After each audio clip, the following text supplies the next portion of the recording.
थी, वहाँ पे मसला पड़ गया था। अच्छा, अच्छा, अच्छा, अच्छा। तो वो जी वहाँ काफ़ी सारा इश्यू खड़ा हो गया था। मैं हैरान रह गई थी। फिर मैंने ज़्यादा मुनासिब समझा ही नहीं कि मैं उन लोगों से ज़्यादा बहनों से बात करूँ। बस मैंने खान हाँ, साहब को कह दिया कि जी मेरे तो सारे केसेज़ वो ही करेंगे और आपके जितने अब होंगे, जो मैं नहीं समझूँगी कि अब ये लेट हो रहा है तो वो मैं उन्हीं को दूँगी। चले वो हर वो कहती हैं कि मेरे साथ इसने बदतमीजी की है। मैंने वो असल में हुआ यूँ। उन्होंने कहा कि जी उसने हमारे से इतनी बदतमीजी की है कि हम सोच नहीं सकते थे कि किसी की हिम्मत हो इतनी। तो मैंने उनको आगे से ये कहा, मैंने कहा इनको क्या ज़रूरत थी कि ये तीनों उठ के उनके ऑफ़िस चली जाएँ। मैंने कहा ये कौन होती है पूछने वाली? कहती नहीं हम पूछने गए थे कि आपने ये वाली ज़हर वाली लाइन क्यों लिखी है? वो जिस तरीके से बोल रही थी मैंने कहा आप इस तरीके से मत बोलें। तो वो जी काफ़ी बोली, बहुत ज़्यादा बोली तो मैंने खान साहब को कहा जी नहीं बस मेरे वकील वो ही हैं।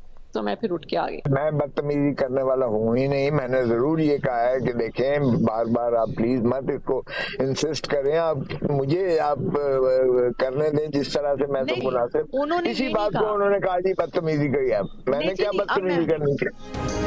चेयरमैन पीटीआई की बीवी और बहनों में इख्तलाफात, नंदो और भाभी में झगड़े से मुतालिक मुबैना ऑडियो सामने आ गई। मुबैना ऑडियो में बुशरा बीवी वकील लतीफ़ खोसा से कह रही हैं कि चेयरमैन पीटीआई की बहनों को जहर वाली लाइन लिखने पर मसला हुआ, जिस पर उन्होंने कहा ये पूछने वाली कौन होती है।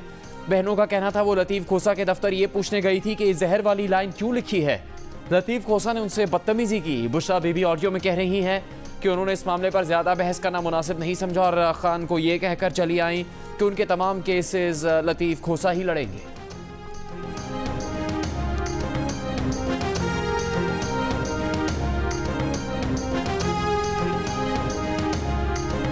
शर्म आनी चाहिए जिसने ये जाती कोई लीक की है।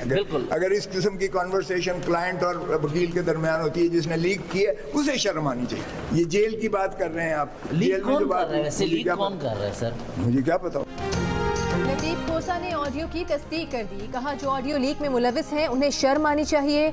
चेयरमैन पीटीआई की बहन अलीमा खान ने कहा कि वकील और क्लाइंट की बात तो खुफिया होती है, इसका तमाशा नहीं बनाना चाहिए।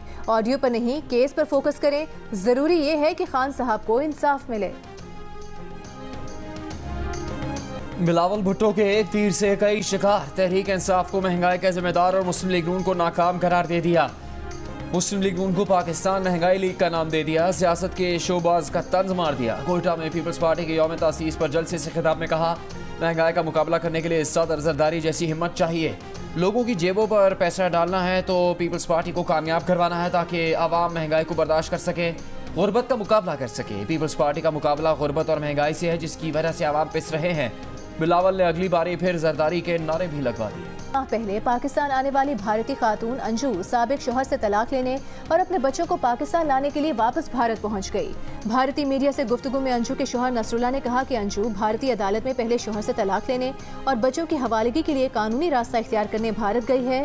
भारतीय खातून अंजू चंद माह कबल सोशल मीडिया पर दीर के रिहायशी नसरुल्लाह से दोस्ती के बाद पाकिस्तान आई थी, जहां उसने इस्लाम कबूल करके नसरुल्लाह से शादी की। मुसलमान होने के बाद अंजू का नाम फातिमा रखा गया था।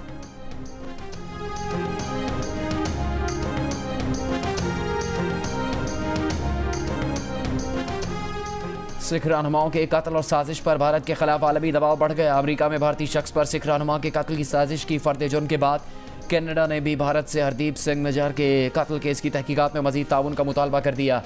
कैनेडियन वजीर आजम जस्टिन ट्रूडो ने कहा अमेरिका में भारतीय शख्स पर फर्द जुर्म मामले की संगीनी का सबूत है, भारत को ये मामला संजीदगी से लेना होगा। कनाडा का कहना है कि इसके मुल्क में सिख रहनुमा हरदीप के कत्ल में भारत मुलव्विस है।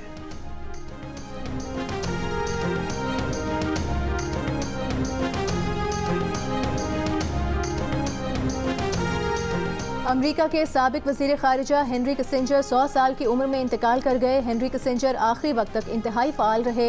इसराइल के अरब ममालिक से ताल्लुकात में भी पेश थे। इसी साल चीन का दौरा भी किया।